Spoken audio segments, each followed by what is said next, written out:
computer. There we go. All right. And yeah, we'll just give it another minute to let people trickle in before we get started here. And I just want to say welcome everyone and thank you for bearing with us here. And yeah, we got people coming in. This is great. So excited to be here. And yeah, let's see. Just make sure we got everything worked out.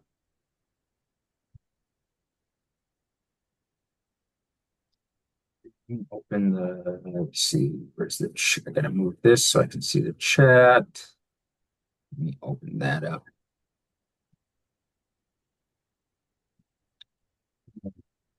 I'm just gonna send a quick note to the chat to everyone.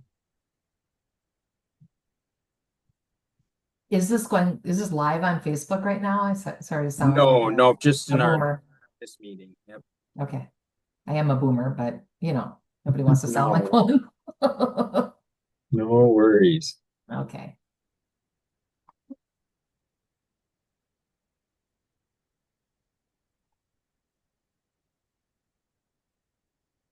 Okay, just sent a chat.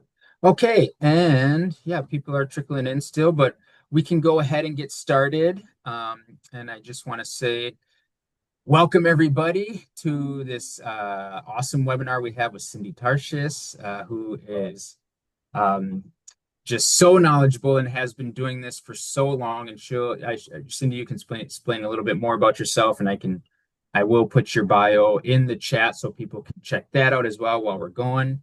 But yeah, we have this amazing webinar on long COVID, ADA, and employment, and I'm really excited. Being a person with a disability, I always love learning what options I have and what's available for me. So thank you so much, Cindy, for joining. And yeah, if anyone has just some in-house stuff, if anyone has any questions, please feel free to share those through the chat. At the very end, I plan to stop recording so that if people want to stay anonymous, we can make that possibility. And then I will we'll do a follow-up email and we'll include the slides and information and contact information as well. And there is a survey that we'll send along just to help us, better our process and make sure we're staying in integrity with what we're doing. So with that being said, thank you so much, Cindy, for joining. And yeah, we'll go ahead and just get started. Let's yeah, welcome. Okay. Thank you. Ready for me to take over? Yep. Okay. Okay. So thank you so much for the introduction. Again, I'm Cindy Tarshish. I'm the director of ADA Minnesota at the Metropolitan Center for Independent Living. We are fortunate to be able to do these long COVID ADA and employment kind of seminars, presentations, sessions, and then leave a lot of time at the end for Q&A. So put any questions in the chat and we'll address those at the end. So the reason that we are able to do these trainings today is that we receive funding through a grant from the Long COVID program of the Minnesota Department of Health. So thank you to them for funding today's presentation. And my contact information will be at the end with additional resources. You'll have access to all of it, so you don't have to worry about furiously taking notes. Okay, so as I always jest, I am in the Guinness World Book of Records as the world's fastest talker. I've alerted the ASL interpreter today. I'll try to go slow. But the reason I think I talk fast is because I am so passionate about the ADA and all the protections that it provides for people with disabilities. So that is where my passion lies. And also, because I want to get through everything here today on today's training, it will cover long COVID definition and what that looks like. ADA disability definition, which is very different than disability parking or workers' comp or SSDI. It's kind of its own separate definition. Then we'll kind of dig a little deeper and look at long COVID. Is it an ADA disability? For people with long COVID, can they get accommodations and work or whatnot under the ADA? Then we'll talk about disclosure of a disability, and this is for any disability. It doesn't have to be long COVID. Any of this is for any type of disability, whether it's similar to long COVID or completely your impairment is different, does not matter. So We'll talk about that disclosure, what that looks like. It's kind of a personal thing for people. It's pretty cut and dry as far as the ADA, but we'll take a deep dive there, and then we'll also talk about reasonable accommodations, which are the things that can help you to do the essential functions of your job. Then I'll throw in some takeaways, and then free of charge, I give you some local and some national resources. So, getting into it, what is long COVID, right? We got through the pandemic. We were all, understanding what vaccines look like. But then what happened was, you know, folks were having some major health issues long after the recovery from COVID-19.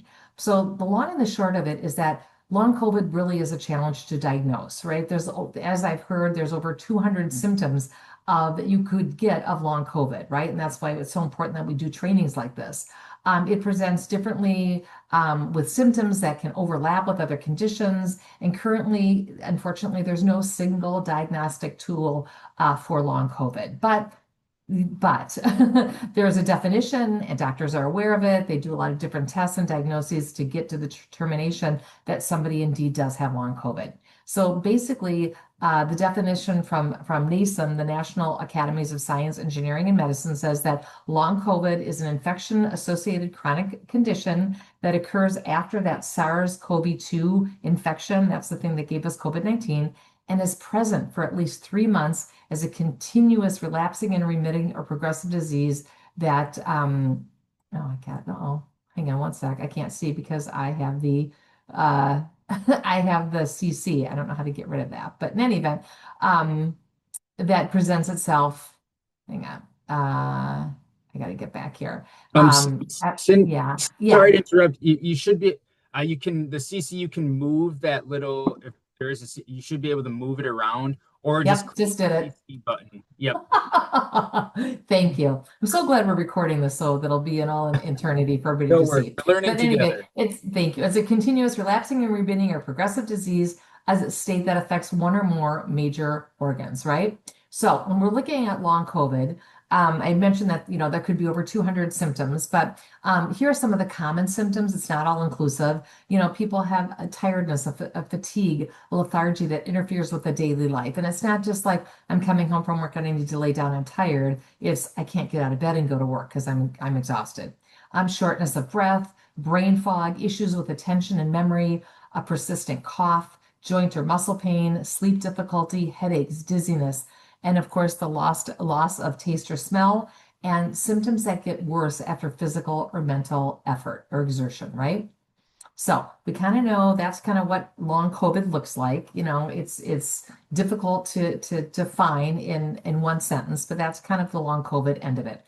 So when we're looking at the Americans with Disabilities Act, today we're going to be looking at just one title of the ADA, which is Title One. There's 5 titles of the ADA, fun fact, but we're going to look at Title One, which is the employment title, and we're just going to look at a little snippet of that Title One. We're not going to look at interviewing or all of these things. So we're just going to really look at the definition and then disclosure and reasonable accommodation, because that seems to be kind of the sticky wicket where people with long COVID are having issues, and also other people with disabilities. So in order to be protected under the ADA as a person with a disability, you would have to fit into one of these four, and the ADA lingo is prongs, but I have these lovely green bullets here. So the first one is if you actually have the disease, the disability, the diagnosis, right?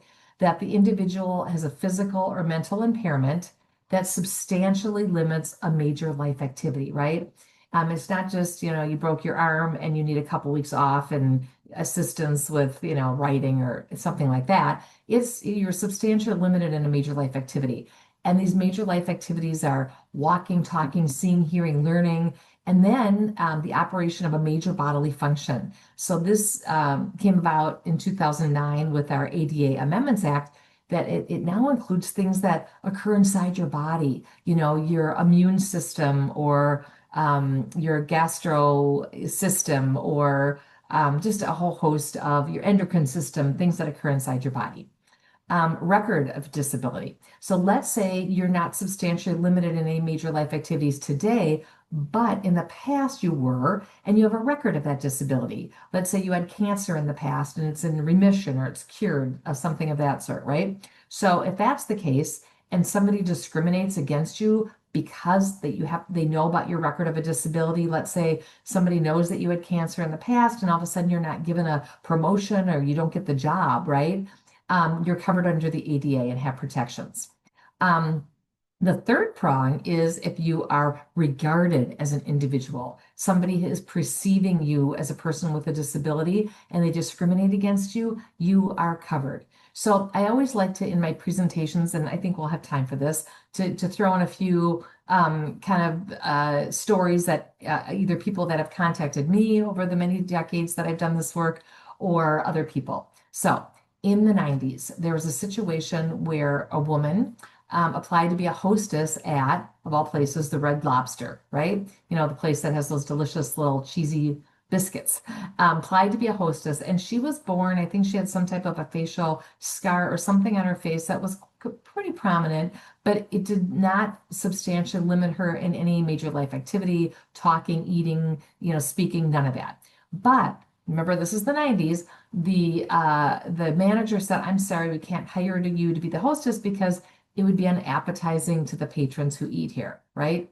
Collective gasp. So she filed a suit, and it was determined that, yeah, she was regarded as a person with a disability and she had protections under the ADA, right?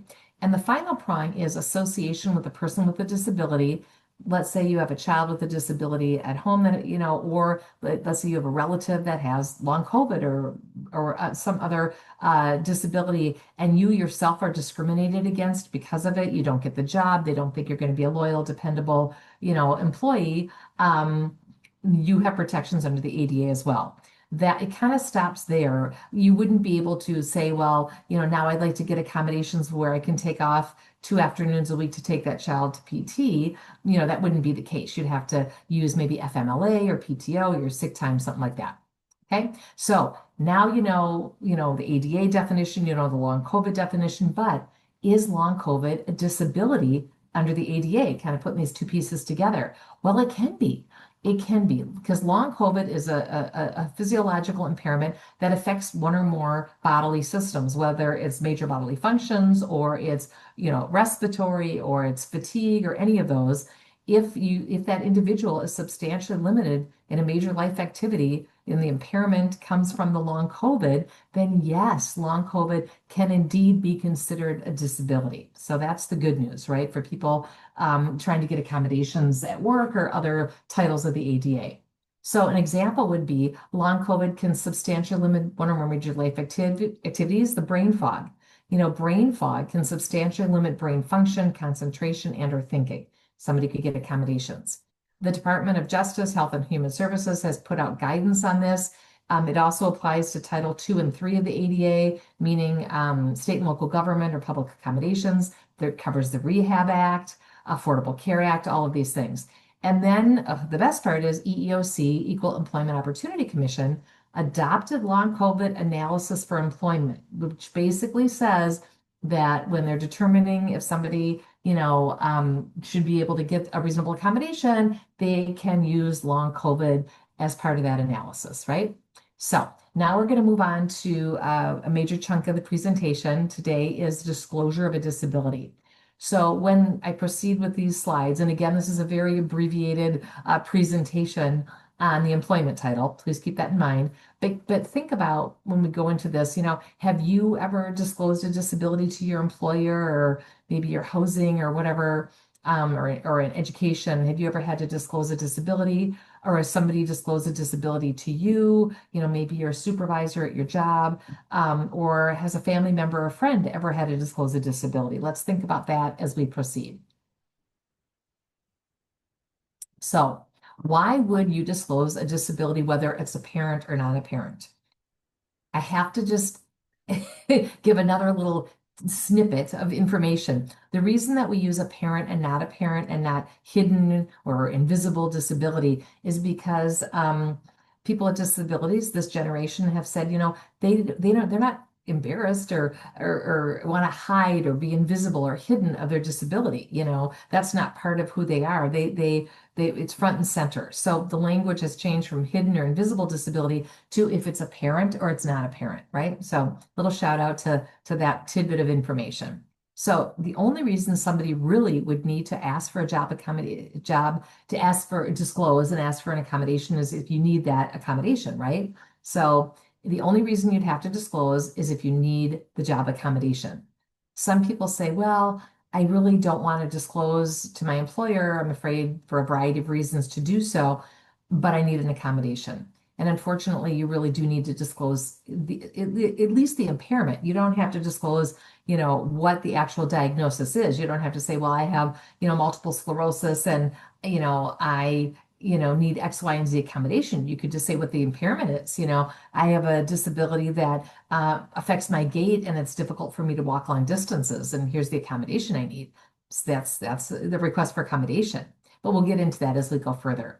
The second reason somebody may disclose is if they want to receive the benefits or privileges specifically for employees with disabilities that either at that state agency or at that company. They may have a special parking lot. They might have a special, like the state of Minnesota has these kind of employee resource groups, right? And there's one for people with disability. You might want to join that. Or to explain an unusual circumstance or phenomenon. I had a gentleman who contacted me and he said, I think I'm going to lose my job, which I never want to get those phone calls, but I get them. I'm concerned because my employer keeps having me do, UAs, the urinalysis, because my employer thinks that I am drunk on the job. So I work with a lot of people that have alcoholism. I said, well, are you drinking on the job? And he said, no, I have diabetes and my medication is not stable right now. So it may appear when I'm walking or talking that I'm impaired. So I said, well, have you disclosed that you have a disability? He said, no, I'm afraid I would get terminated. I said, have you asked for an accommodation at all? Do you need one? And he said, I don't. So I suggested maybe taking an accommodation of an ADA leave for a couple weeks so that he could get his medication in order. Unfortunately, I don't know if he took my advice, but it's a good example to explain an unusual circumstance or phenomenon as a reason to disclose your disability. So why would you not disclose a disability? Well, you don't need an accommodation either at that time or ever, or you're afraid to disclose because you're fearful that you'll be stereotyped, it will be misunderstood, you won't be believed, it won't be kept confidential, you'll be retaliated against, you'll be demoted, a cut in hours, no hours, and you just want to, have your privacy about your disability. And I would love to tell you that none of this happens, but it does, unfortunately. So you're covered under the ADA if these things happen, if you're retaliated against or intimidated or it's not kept confidential. But this is the reason why some people choose not to disclose. If you do disclose, to get the accommodation, you may give general information about your disability. Doesn't have to be the actual diagnosis, why you're disclosing, I'm having some issues with this essential function of my job. I'm wondering if we could discuss some accommodations, how your disability affects your ability to perform the job. This is what I'm having a problem with. Types of accommodations that have worked in the past for you. That's always helpful or types of accommodations you anticipating needing in the workplace.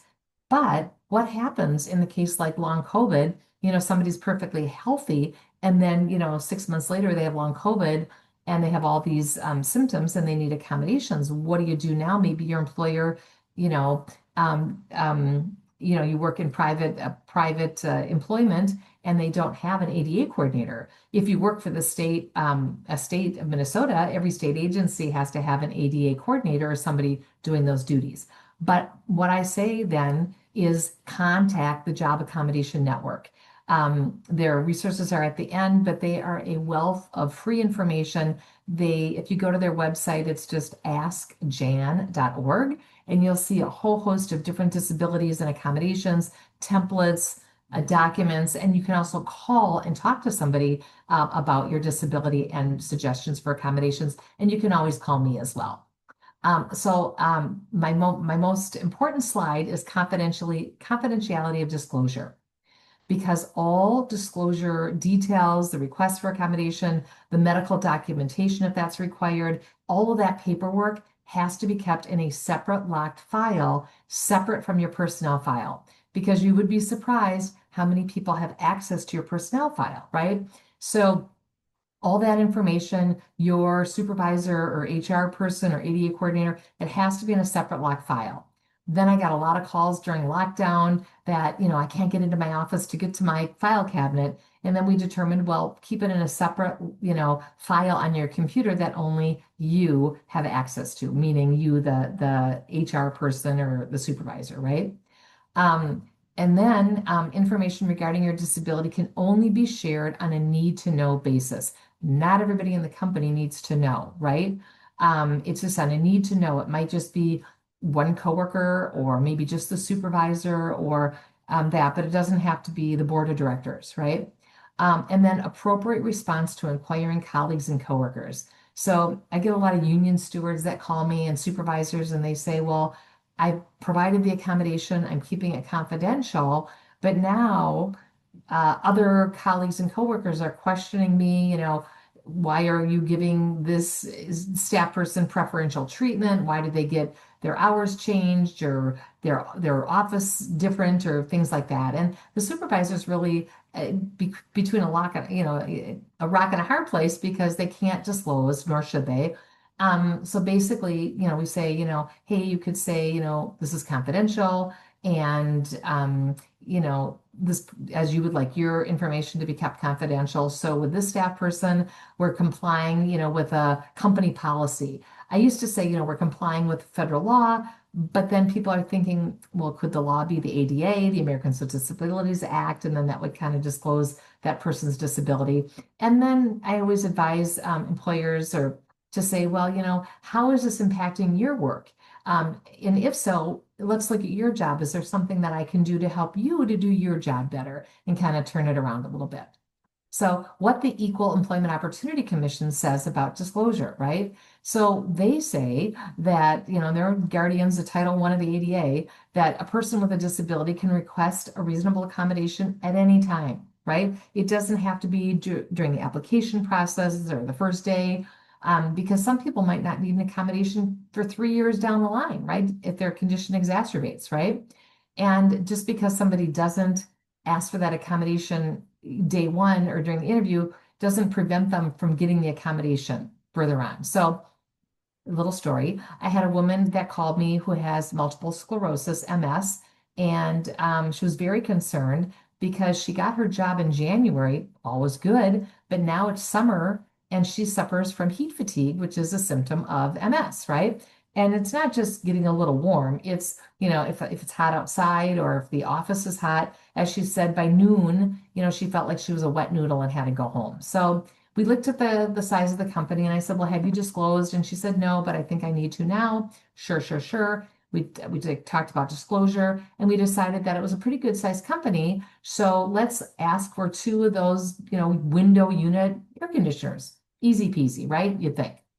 But it was not. She called me back a week later, just in tears. Not only had they denied the accommodation, but they said, well, you lied to us. You didn't tell us at the time that we were interviewing, which I wonder why they would want to know that. Or you didn't tell us the first day on the job. And because you didn't share that information, now we feel we can't trust you. So we're going to deny this accommodation, which there's so many things wrong with that. My head was spinning. But we went back to the employer and explained what the EEOC said. This person had a right to disclose at any time. They put the air conditionings in, all is good. She called me back several months later and she said, you're not going to believe it, but not only did productivity increase in her area, but the other areas adjacent that was also getting the colder air, their productivity also increased. So it was a win-win. So now we're going to get into the last little chunk of our lovely presentation here for all of you on reasonable accommodations, right? So reasonable accommodations, kind of think about, have you ever had to request a reasonable accommodation? Has a family or friend ever had to do that? Or perhaps you are the person that somebody, presented a request for a reasonable accommodation. So what is a reasonable accommodation? It's any change in the workplace, the way things are usually done, that provides equal opportunity for people with disabilities. So simple. Basically, it's the employer provides the reasonable accommodation to a qualified individual with a disability unless the request provides an undue hardship. So I'm going to back up a little bit and explain these things. So first and foremost, the ADA is civil rights legislation. So basically, the reasonable accommodation is just the piece of the puzzle that levels the playing field so that everybody's able to do the essential functions of their job. It doesn't give anybody a leg up or anything like that, right? It's so when I say that, the accommodation goes to a qualified individual, the person still has to be able to be qualified to do the job. The ADA was never intended to be an entitlement program where somebody who's not as qualified would leapfrog over somebody who was. That's not the case. They just couldn't be discriminated based on the fact that they're a person with a disability, and if they're the most qualified person, not get the job. So, the person still has to have the skills, education, training, experience to do the job, right? And it doesn't pose an undue hardship for the employer. So the undue hardship for the employer is kind of that safety net, right? And there's two types of undue hardship. It could be a financial undue hardship that really, truly, the accommodation request, they just can't afford. They've done their due diligence, they've gone through their budget, and it's just unaffordable. So maybe they could, have a conversation about, different ways that they could provide that accommodation. And also, it could be an administrative undue hardship, right? It could be where it changes the whole nature of how they do that business and how everybody else does their job. So that would also be an undue hardship.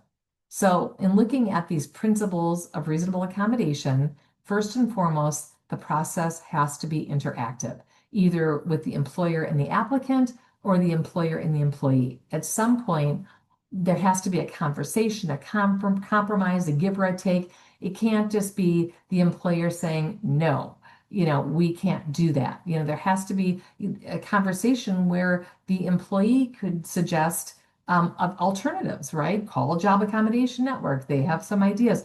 And the employer also would have to say what the undue burden is for them to provide it. So again, that interactive process is very important. The accommodation has to be effective. It can't just be, somebody's asking for an ASL interpreter for staff meeting, and they say, no, no, no, why don't you just sit next to Cindy and she'll write notes back and forth. Well, first of all, ASL is a whole different language. I would not be able to write the notes in English and have the person that relies on ASL to understand what I'm writing. So that would not be an effective accommodation, right? The obligation applies only to accommodations that reduce barriers to employment as they relate to the person's disability, right? So I think it's all right. So quick example. So I got a call from a gentleman who relies on Metro Mobility to get to work, right? And as we know, Metro Mobility, our wonderful paratransit system, best system or worst system, depending on what part of the day you use it, right? So he was getting to work late. His accommodation request was, hey, can I move my hours so I come in later and leave later, and then my rides will be on time? Great. They moved a lot of things around to make that happen, right? And then comes spring, and he says, oh, I want to move my hours so I come in earlier and leave earlier because my son's soccer practice and games are early in the afternoon. That wouldn't be a request that the employer would need to do because it's not really related to his job or his disability, right? And then finally, it doesn't have to be the best accommodation as long as it is effective. If it's software, it doesn't have to have all the bells and whistles as long as it does the job. Okay, so again, what do we mean by the interactive process? It generally begins with a request from the person with a disability, but it doesn't always have to. There's no magic words. People call me and say, what do I say? It's not like they have to say, I'm requesting a reasonable accommodation under Title 1 of the ADA, as is my right as a person with a disability. Again, it can be as simple as, you know what, I'm having a hard time with this part of my job because of my disability. I can't regulate my body temperature and it's way too cold in here. Can we adjust the thermostat or have my own office, right? So there's just no magic words. The request doesn't have to be in writing. I like it to be in writing because there's a paper trail. I often get calls from people and they say, oh no, I've had my accommodations for 10 years and they've taken them away, and I'm thinking, is that true? And I ask, hey, have you recently got a new supervisor? And they say, yes. How did you know that? And I'm like, well, did you have it in writing with your previous supervisor? And they say, no, we were just really good friends. We went out to lunch one day and worked it out. Great, but there's no record of it. So, and in most places now, I mean, we are coming up on very exciting, drum roll. We're coming up on the 35th anniversary of the ADA this July 26th. So most companies and agencies have paperwork that you would fill out and maybe some medical documentation for your provider to fill out, right? The next one, the request can come from somebody other than the employee, right? It can come from your job coach, your voc rehab counselor, your chemical dependency counselor, a parent of an adult child with a disability. I have helped people do them. So the request does not have to always come from the employee themselves. And the ADA requirements do not prevent the employer from providing accommodations that go above and beyond. You know, just there's the baseline, which is what the employer needs to do, but there's the letter of the law and the spirit of the law. And in the spirit of the law, you may have, you might be an employee that has been there for 20 years, and all of a sudden your condition is exacerbating and you need something above and beyond. Well, most certainly your employer could very well provide that, right? Unless it provides an undue hardship for them, right? So in requesting the accommodation, you want to follow your employer's policies and procedures. Maybe they have forms. I always say, request the accommodation before you're having difficulties with the job, right? Or the need for to accommodate the disability is known. So request that sooner or later, because if you have a non-apparent disability and you're all of a sudden put on a PIP, a performance improvement plan, because you're not doing the essential job functions, and then you say, wait a minute, I want to disclose I have a disability, I need accommodations. That's great, good that you did that. But if your employer had no idea that you had a disability, I mean, sometimes it's obvious and apparent, but again, your employer doesn't have to be a mind reader and didn't know this. The PIP would still be in place, but then going forward, you would work on that accommodation plan, right? But then it would have to be separate. Your employer would not be able to deny the accommodation because you're on a performance improvement plan, right? They have to be separate. That's just never a good idea for the employer to mesh those two in any way. So if the employer doesn't have a formal process, it's a small company, you could submit something in writing, keep a record of it, save a copy of it, or you could go to the Job Accommodation Network and they have a beautiful template that you could just fill in the blanks, and it would work for a request for accommodation. So determine if the accommodation is reasonable. If the employer is saying it's unreasonable, they would have to substantiate it. They have to look at it case by case. They can't say, well, we just don't hire people with epilepsy here. It didn't really work well for us in the past. Oh, no, no, no. You have to look at each individual case by case and their particular impairment. If we do it for one, then we needed to do it for everybody is not a defense for something being unreasonable, because that just doesn't make sense. Everybody would have to have the same disability and ask for the same accommodation. So that's just not a reason, a defense for the accommodation request to be unreasonable. And then the employer really should avoid saying no unless they can substantiate why. Again, you don't just say, no, we can't do that. I had a situation where an individual had migraine headaches, and she went to this new job and they had the fluorescent lights, and she realized they didn't have the screens above, so they were triggering her migraines. She asked her employer, hey, can we get these screens as an accommodation for my migraines? And the guy said, no, too expensive.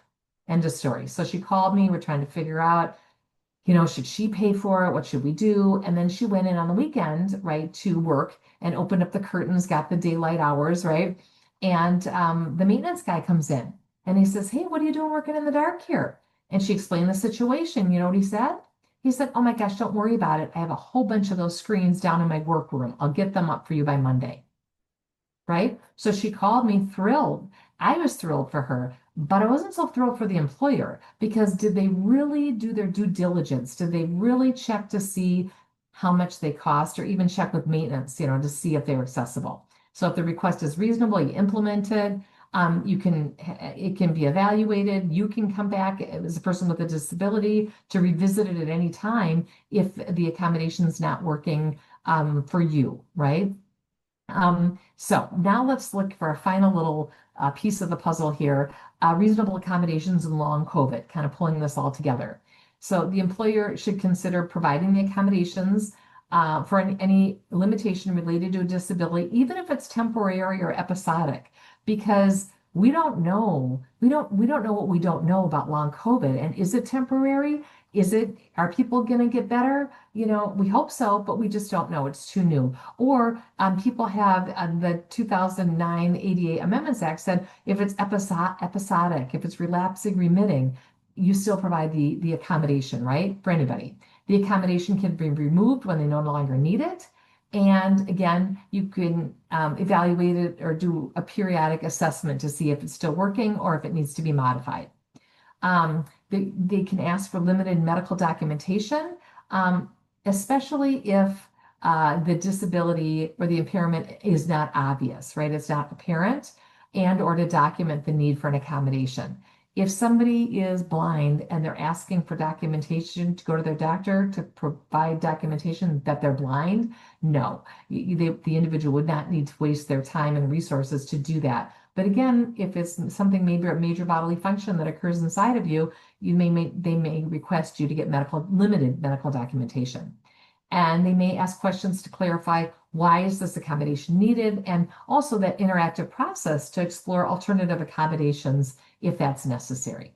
So common and useful types of reasonable accommodations for people with long COVID or similar conditions, maybe specialized equipment, organizing software, maybe people have memory issues or brain fog, written versus verbal instructions, use of captionings like we have today, or a quiet area if somebody maybe has distractibility, ADHD, learning disabilities, and then additional break times or rest periods for that fatigue, that bone breaking fatigue that people get. Other accommodations are, the protective equipment, the PPE. Sometimes that needs to be accommodated. Let's say, people are using masks and the person is a lip reader. They may request, the clear face masks, right? Or they work in an area where gloves are provided, but the person is allergic to latex, so they would need non-latex glove. Temporary leave, whether it's an ADA leave and or if somebody qualifies for FMLA leave. Telework, work from home, hybrid work schedule, getting a lot of this right now with our governor's mandate for return to office. So working with a lot of people, state employees on this. Modifying job duties, you can ask to remove maybe a non-essential job item, but you never can ask for removing an essential job function, because remember, you still have to be able to do the essential functions of the job with or without an accommodation. So you can't ask for an essential job function to be removed, but maybe a non-essential one as well. Remote work, right? I'm talking about telework. Questions to be considered. Can you do all the essential functions of the job from home? Or are there anything about the job that you would need to do at the office? Maybe is there some specialized equipment or program that you can only do at the office, right? And look at your job description. Does it say that this job has to be done in office because you cover the front desk on a rotating schedule, or you're front facing and you interact with the public? Have you worked from home before? Did it work out during the pandemic? Did anything change? Do other employees in similar jobs in the organization, are they able to work from home and have a similar job as you?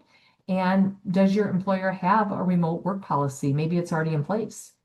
Um, Job restructuring, again, it's never an accommodation to remove an essential function, but you can remove a marginal one.